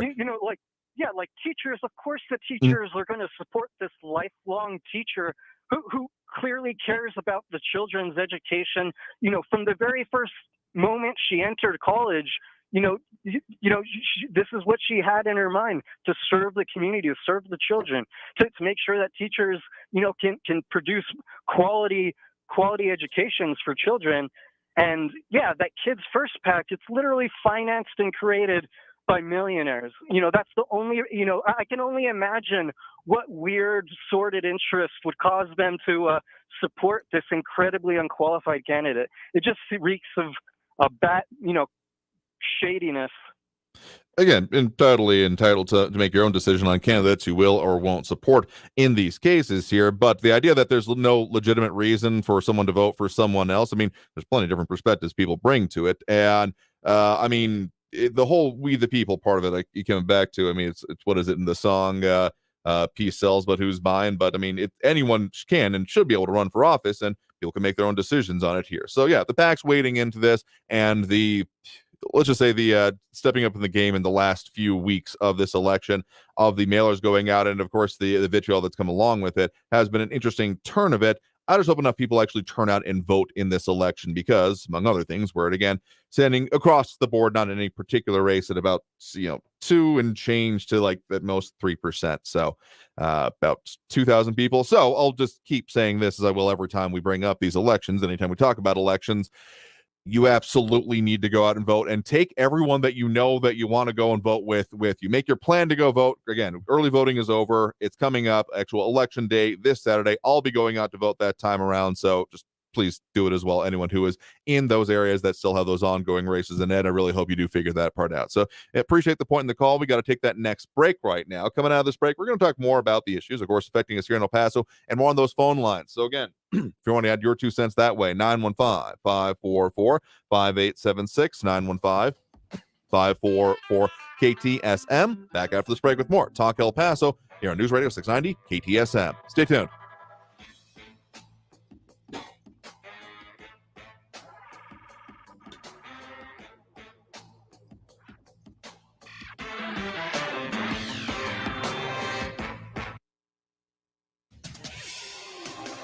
El Paso's News Radio 690 KTSM. Hello, everyone. This is Robert Olguin with your KFOX 14 News Update. A 32-year-old man that was shot in El Paso's Upper Valley has died from his injuries. He's been identified as Marcos Fino Jr. According to police, he was involved in a road rage altercation with Raul Orozco along the 5900 block of Donovan. Orozco reportedly chased after him. During that pursuit, Orozco is alleged to have called his sons, Jose and Christian Orozco, for help. According to police, the sons blocked Fino's vehicle, and during an altercation, investigators say that Jose shot Fino. The Orozcos fled the scene and contacted police from an address in the 300 block of Montoya. All three were arrested and are facing a murder charge. A man who fell into oncoming traffic on I-10 after an argument with a person has died. The incident happened Saturday at I-10 West and Reynolds. Police said Tuesday that the 29-year-old man had died. According to investigators, he crashed into a median and was arguing with his passenger when he lost his balance and fell into oncoming traffic. This has been your KFOX 14 News Update. I'm Robert Olguin. News Radio 690. Traffic all day.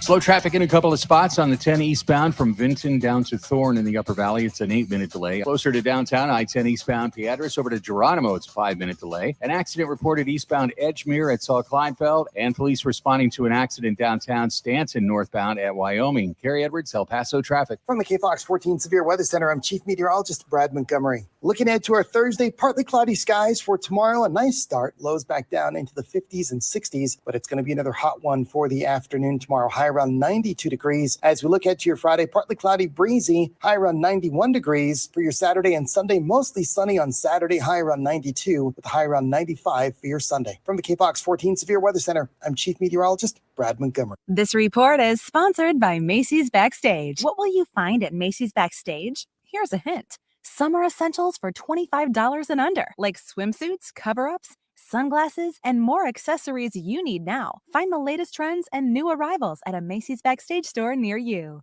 Temu.com, that's TEMU.com, is giving you an exclusive opportunity to unlock a $100 shopping spree on their app. Temu is the most downloaded app on the App Store, and this is your chance to get a $100 coupon bundle you can use on millions of items. All you have to do is download the Temu app, enter the promo code IHEARTTEMU into the search bar, and you'll have $100 you can use to treat yourself. Just download the Temu app and enter promo code IHEARTTEMU into the search bar and start on your $100 shopping spree.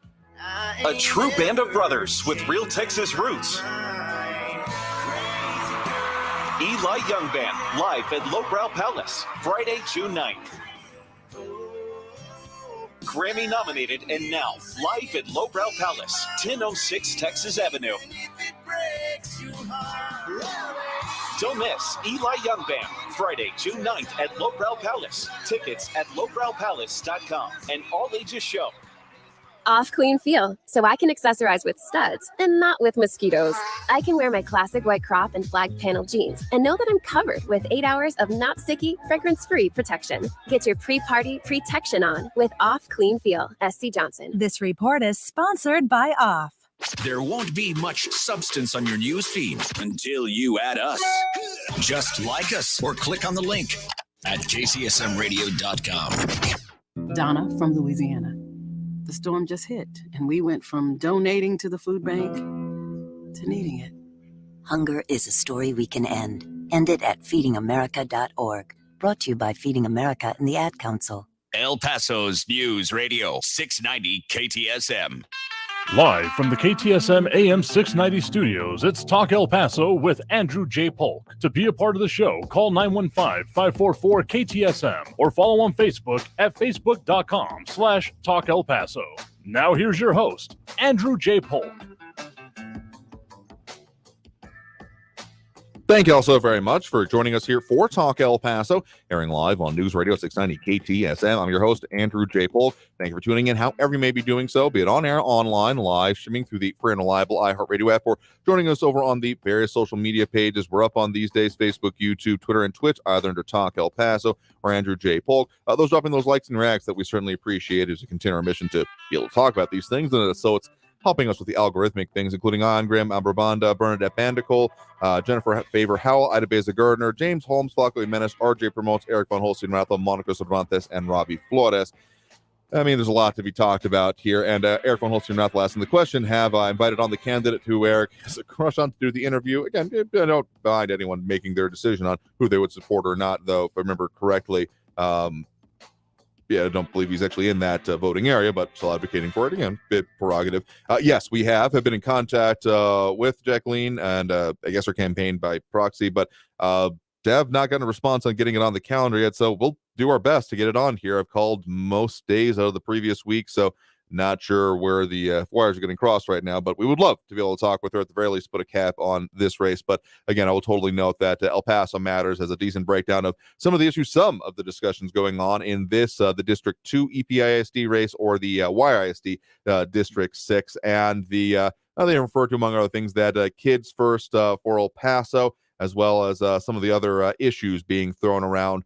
Noting that, among other things, the filing report for Kids First, that they have linked over on their page, showing the amount that's been filed so far of about $24,000 having been spent in our local elections so far this election cycle. So and then the contributions coming from it. So, I mean, go ahead and check it out for yourself there from El Paso Matters on this and the other races involved with it. But yes, we have invited on the candidate. Would love to speak with her, but we'll see what we're able to get to before Election Day. Remember, it's this coming Saturday. So let's go back to that phone line right now. Again, that number to call is 915-544-5876, for KTSM. We do have Stephen on the east side here with us right now. Stephen, thanks for joining us.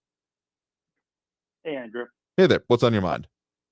So regarding those races, that's actually not my district, so I don't want to speak specifically or advise anyone on how to vote in that particular race. But sure. Since Eric brought it up, I would say this, that it is a political position. There's going to be some politics involved in that. And why would anyone vote for somebody who is, appears to be less qualified? And I'll give an answer to that. So there were plenty of people who had the credentials, who were qualified. Let's say, for example, during COVID, and we had this guy go up there to all the school boards, scaring all the teachers about how their children were at risk for dying from COVID if they went back to school. All the credentials. I went to those meetings. I saw him scaremongering about how the Delta variant replicates 100 times more than the previous variant, and it was all nonsense. He had all the credentials. He did not help the students here in El Paso do what was best for the students here in El Paso, even after vaccines were available for the age groups of the teachers who were involved in schools. The teachers had plenty of time to get the vaccines and return back to school, which would have been the best thing for the children. There were still those people who, supposedly with the best credentials, who went on the side of the teachers' unions, not on the side of the students. And I would prefer, clearly, to have people who are of a different political persuasion, who would not be so influenced by the teachers' unions and those kinds of politics. I would prefer to have them to be the ones running. But guess what? Sometimes you just have to send a message to these people.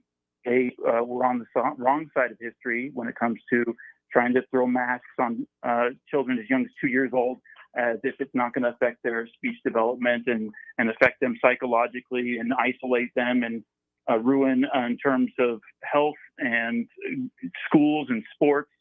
Plenty of kids were in sports, and then after the pandemic, they're out and they're probably never going back and losing the benefits of all that. So, I think sometimes you just have to send a message, even though you may not have the person who has the best credentials, because people need to learn their lesson from the mistakes that they made. And like I said, I don't know the particulars of that particular race, but sometimes I'm just talking in general. Fair enough. That's how I feel about that.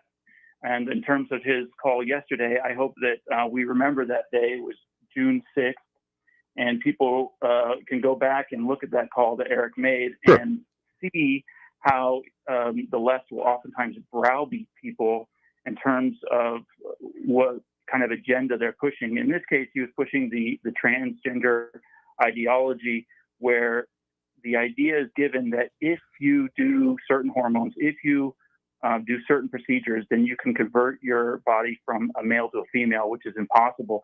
If someone digs you up years later, someone does any test on your cells, all the chromosomes are there. You can't change that aspect of you. You can do some superficial things, but if you start taking hormones at a young age, you can potentially become sterile. You can potentially have problems like osteoporosis and all these different things. So people need to be aware of that. And there's some gaslighting going on about the social contagion aspect of this.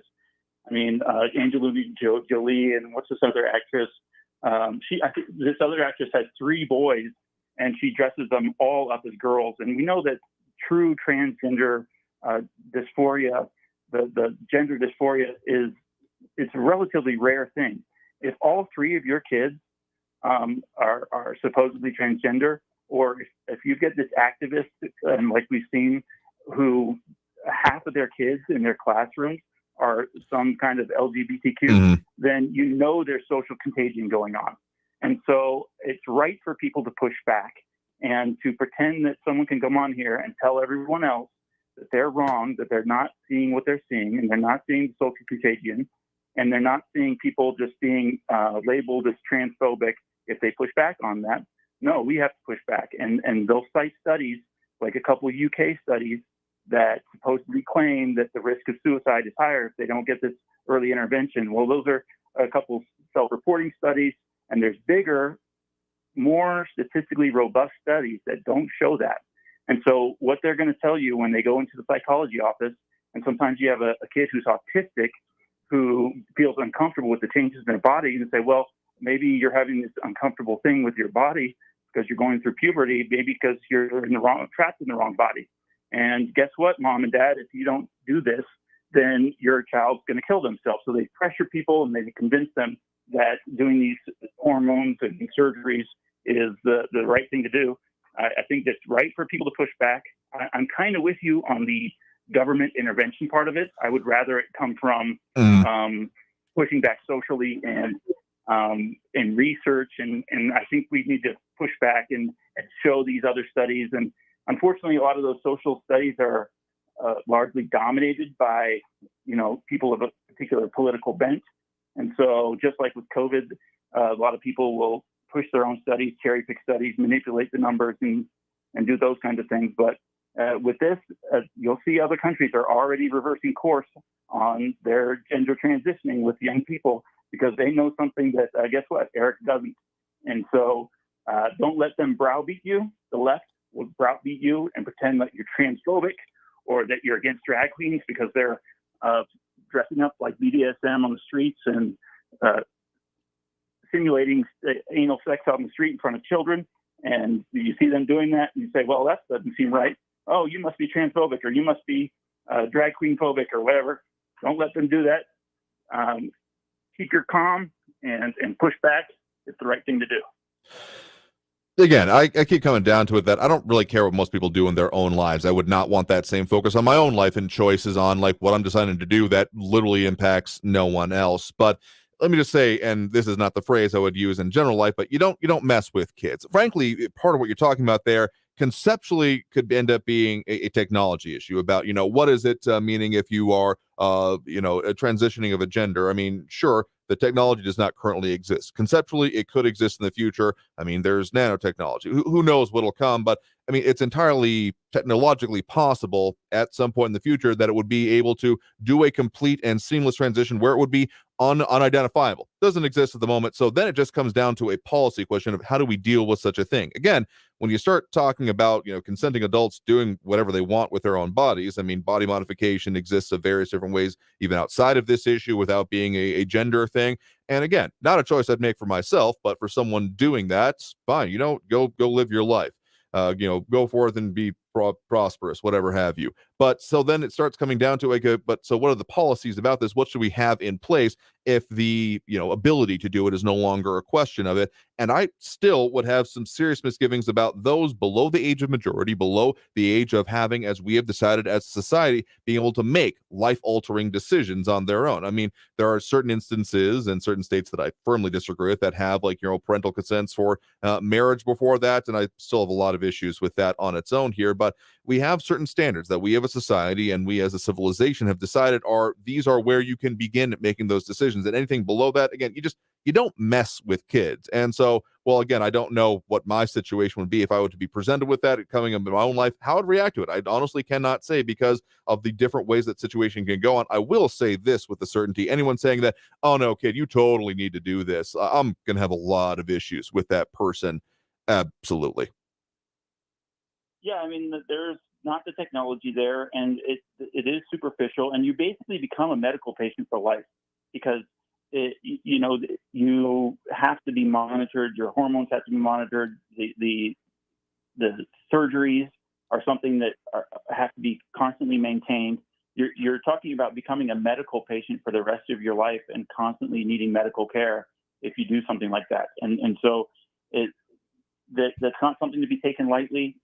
You're likely not to ever have kids on your own, and so that's a problem. And people need to push back. I think it's okay with them pushing back. Obviously, some people push back too hard, and then there's that pendulum swing where sure. They don't do it in the right way. They don't do it with compassion. They, obviously these people need to be taken care of and cared for, like you said, with mental health and these different things. And sometimes if people are ugly about it, they actually do more harm than good when you're trying to push back in the right way. So I caution people against that. So that was my call, and have a good evening. Yeah, sure thing. Appreciate the point in the call. You have a good one there. All right, with that, I think we have time for at least one more call on the line here, see what we can get to. We do have Raul in the Northeast on the line with us here right now. Raul, thanks for joining us. Hey, Right on, Eric. I agree with him wholeheartedly. Seems to me that some people on the right have an antipathy for expertise, college professors and teachers. Now to Dr. Mumbling, let's go Ben. Who but the culture warriors on the right care about transgender kids? Transgender kids is a tiny population. It's a fake culture war issue, all to distract from Trump's many legal troubles and coup. Like the right really cares about kids. They consistently and usually vote against programs to help poor kids. You know, they don't care. This is all nonsense to distract from the really, really big, bad stuff going on for their messiah. Now speaking about education, you know, sadly and tragically, there was another mass shooting yesterday. This time after a graduation ceremony in Richmond, Virginia.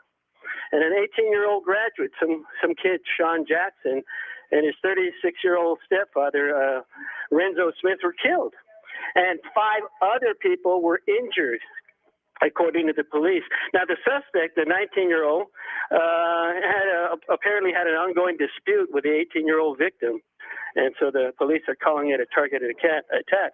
And not that far away from us and not that long ago from where we're at now, last month, 4 people were killed, including the suspect in a mass shooting in Farmington, New Mexico. And when the officers arrived, they said they arrived to a chaotic scene in which the shooter was actively firing upon individuals in the neighborhood. How sad, you know. This shooting in Farmington and then this one the other day is a string of recent mass shootings in this country nationwide. According to the nonprofit Gun Violence Archive, this country has logged more than 200 mass shootings since the start of the year. That's unbelievable, you know. So with that in mind, I have a new pledge of allegiance for all of America's gun lovers and nuts, and here it goes. I pledge allegiance to the gun of the divided states of America, and to the plutocracy for which it stands, one nation under Mammon, quite divisible, with liberty and justice for those who can afford it. Okay, that's an interesting version of it to put forth there. And I think that you're a little bit more focused on the implement itself than those of at least anyone reasonable that I've met or would be willing to be around in such a circumstance than they do. Because, I mean, sure, there are, when you talk about nuts, I start thinking about those that it defines them and their personality because, yeah, they're, if that's all you got going on in your life, I do kind of feel sorry for you. But let me just put it this way. Of the laws that are being talked about here that could deal with this, the ones that I have found most reasonable, I'm still the people I agree with the most on when it comes to start talking about like red flag preemptive action, because as much has been talked about, and I think you brought up recently the idea that police just respond to crimes, they're not there preventing them. It is kind of a misunderstanding of how legal authority and theory ends up working. Law enforcement ends up being primarily a post facto thing. It's not there. I mean, the idea of having omnipresent law enforcement, therefore no crimes would occur, I don't think you're going to like the implications that come from that. I mean, that goes straight into kind of dystopian things, and I'm going to find myself opposed to in general, because, again, living your life, being able to do what you want with it, as long as you're not harming others, is the cornerstone of this country. And if you're trying to say that, well, let's make major changes to that because of incidents such as this, no one reasonably out there, because you can find just about anything on the internet these days, is going to say that mass shootings are a good thing, or this idea of, well, that's just the sacrifice we place at the altar of liberty. No, I reject that fully, resoundingly, and I'm never going to accept that. And yet, the circumstance of what's being talked about, the laws that end up being floated or the other ideas of it end up primarily affecting those that had nothing to do with it. I mean, if you can figure out a way to identify those that were that are going to commit the crimes without getting into like minority report precog, well, you didn't actually commit the crime and yet we're holding you accountable type of stuff here. Again, I have not seen a reasonable way to achieve this goal that does not massively and almost entirely, we're talking like 99% plus, affect those that have nothing to do with it, no implications, and anything besides exercising of a particular right. And it is a right. It is not a suggestion saying, yeah, you can if you want. I mean, you can if you want, but it's not saying, well, maybe we'll keep it around, might take it away, who knows? Like, that's not how it was put forth in our lives, in our Constitution. And to say that, well, that's just anyone who says anything against that is therefore supporting of mass shootings. Again, these are awful. These are bad things. This should not be happening in our society. But the suggestions that have been made so far about dealing with this, I mean, there are certain things I would actually be in favor. And I know I get guff about this, of having, like waiting periods, because, the inflamed passion, those saying, oh, I'm going to show them what. It's not the dude with a safe full of firearms sitting at home that goes out to a range trip once a year that I'm seeing as the issue here. I mean, I'm sure there are circumstances and there have been individuals that have done it would fit that general profile and idea of it. But I mean, like in the circumstance we're talking about there, an inflamed passion, someone had a grief or beef with someone and they decided to take a rash action on it here. I mean, that person should probably be put away until the light of day doesn't even exist anymore. But to say that, well, at the ends justify the means is never a line of reasoning I'm going to suggest or support there either. So, tell you what, I think we're right up against the end of the show here right now, actually. So we're just going to be having, have to end it there for today. So I do want to thank everyone that did tune in, call in, comment, participate in the show. We'll do it again tomorrow, as we do every Monday through Friday, 4 to 6 p.m. Still working on some things for you. Still hoping to have on a little bit more about the election, though. We'll see what comes up about it. But also more on some of those investigations, more numbers coming out about when it comes to what city council and the spending. So we'll delve into that. But in the meantime, have a great day out there. We'll see you all tomorrow.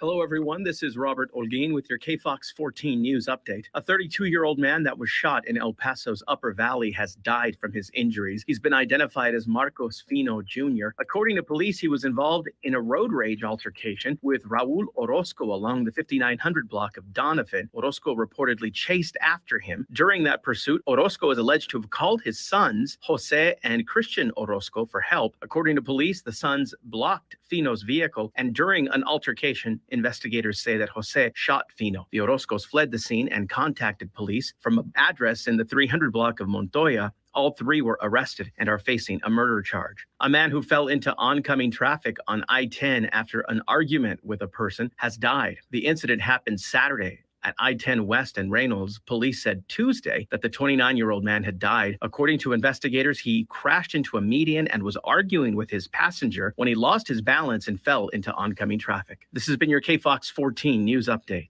I'm Robert Olguin. Traffic all day. News Radio 690.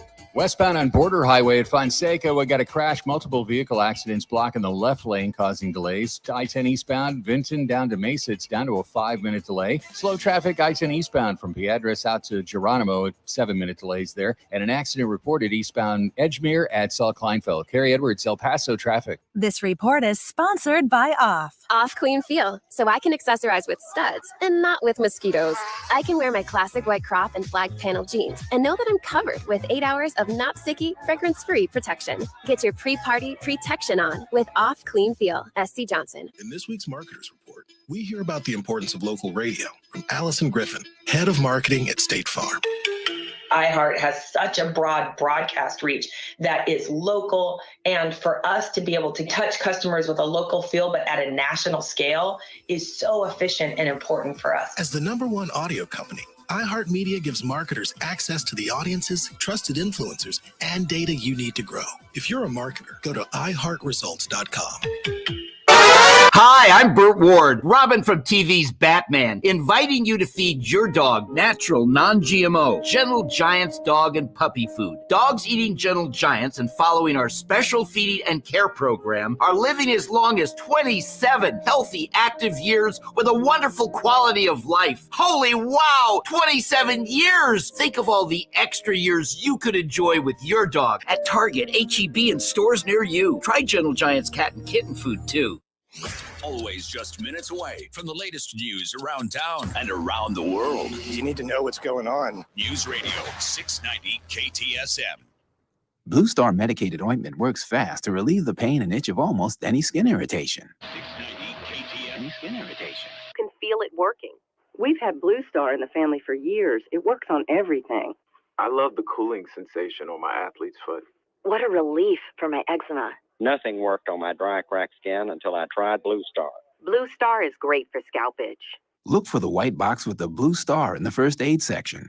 Feel Blue Star work fast. or your money back. Staples has everything you need to help run your small business. Shipping supplies and services to help move orders out the door. Print and marketing services so you can print signs, banners, and presentations fast. And now during Staples Small Business Deal Days, you save 50% when you buy any combination of 5 or more boxes, mailers, and shipping tubes. Plus, find new deals for small business in-store every week. Keep your business running right and safe at Staples. Offer valid in-store, online order pickup, and Instacart. Exclusions apply. Not valid in Concord, New Hampshire location. Prices may vary. N71. For more than 45 years, the El Paso Community Foundation has worked with individuals and nonprofits to address the unique opportunities and challenges in our vibrant multicultural community. Every dollar goes to bettering our region. For more information about the foundation, establishing a fund of your own, or giving to an existing fund or project, go to epcf.org. That's epcf.org. For good, for El Paso, forever. KTSM AM El Paso is News Radio 690, an iHeart radio station. Rosetta Stone, where language is learned. RosettaStone.com. Portions of the News on the hour recorded. and a half. Traffic and weather all day. News Radio 690 is KTSM AM El Paso, an iHeart radio station. NBC News Radio, I'm Brian Shook. Air traffic in and out of New York may face major delays due to smoke from the Canadian wildfires. A ground stop has been ordered at LaGuardia Airport due to low visibility. New York Governor Kathy Hochul says New York is experiencing dry conditions. I'm going to ask everyone to be very careful about having their own fires at their homes, their barbecues, their backyard, because the last thing we want to do is contribute to this problem. President Biden is vetoing a measure that would have overturned his plan to assist